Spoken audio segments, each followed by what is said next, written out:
बिस्मिल्लाहिर्रहमानिर्रहीम। अस्सलाम वालेकुम दोस्तों, मैं आपको अपने इस YouTube चैनल कनेक्टिंग डॉट्स पर खुश आमदीद कहता हूँ और मैं हूँ आपके साथ मोहम्मद आफाक। दोस्तों, आपने अक्सर लोगों को ये कहते सुना होगा कि इतना कमाते हैं लेकिन पैसा बचता ही नहीं, पैसे आते तो हैं लेकिन हाथ में रुकते ही नहीं।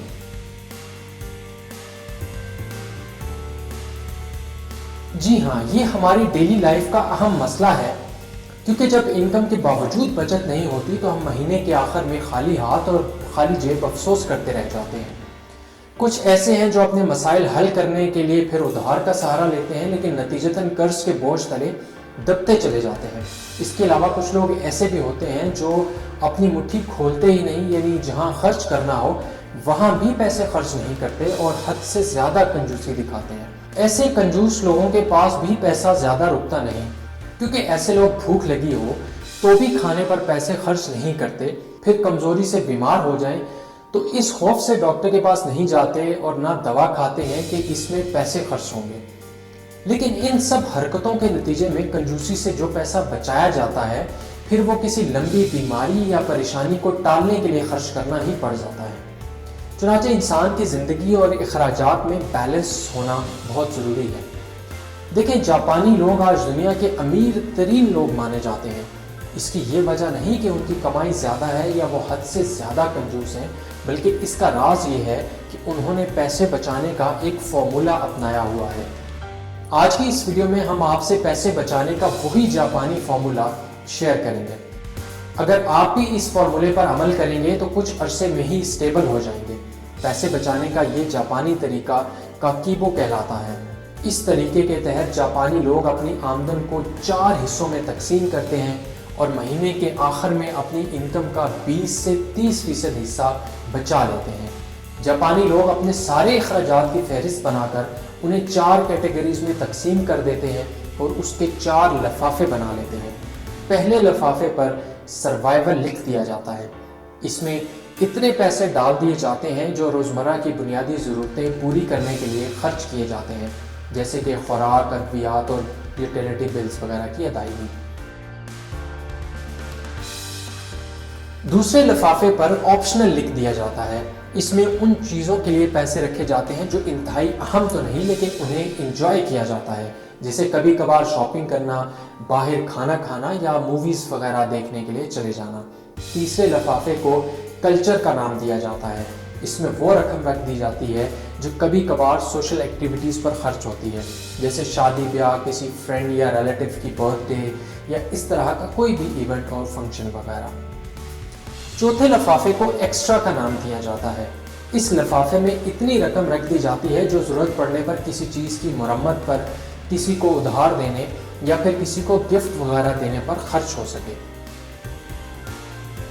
जापानी लोग इसी फार्मूले पर अमल करके महीने के आखिर में अच्छी खासी रकम बचा लेते हैं, तो फिर इस बची हुई रकम को बैंक में डिपॉजिट करवा देते हैं।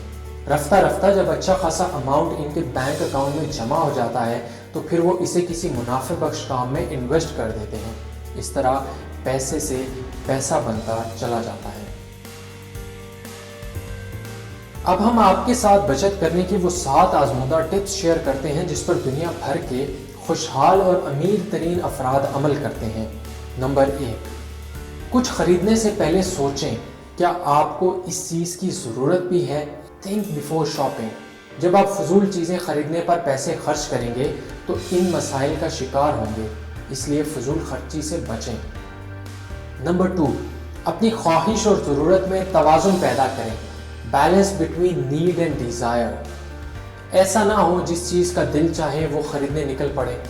इंसान की ज़रूरतें भी लामहदूद होती हैं, इसलिए अगर ख़रीदना भी हो तो पहले अपनी तरजीही लिस्ट बनाएं, यानी एक प्रायोरिटी लिस्ट बनाएं। आप मेक अ प्रायोरिटी लिस्ट।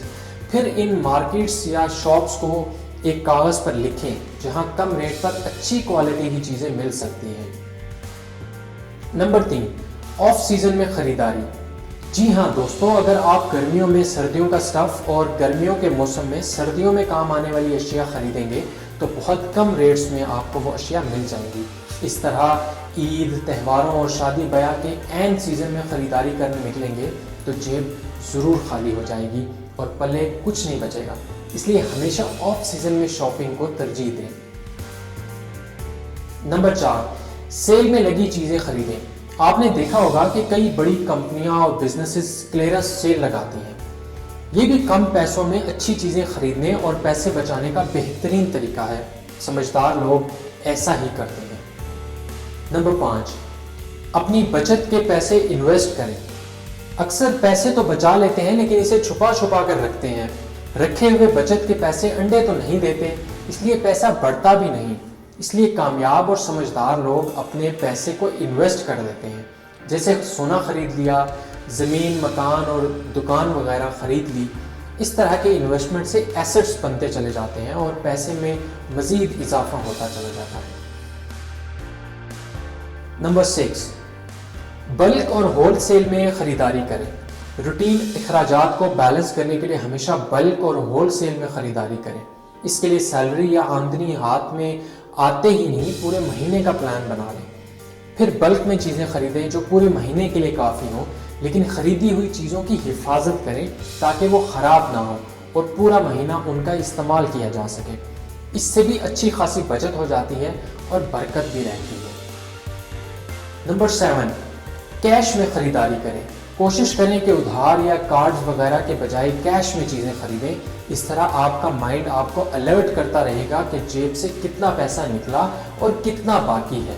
اس طرح جب آپ محتاط ہو جائیں گے تو بچت بھی ہوگی۔ دوستو، میں امید کرتا ہوں کہ پیسے بچانے کا یہ جاپانی طریقہ اور یہ ٹپس آپ کی کام آئیں گی۔ اگر آپ کو ہماری یہ کاوش اچھی لگی تو اس ویڈیو کو لائک ضرور کر دینا، اور ہاں، ہمارے چینل کو بھی سبسکرائب کرنے میں کنجوسی بالکل نہ کرنا۔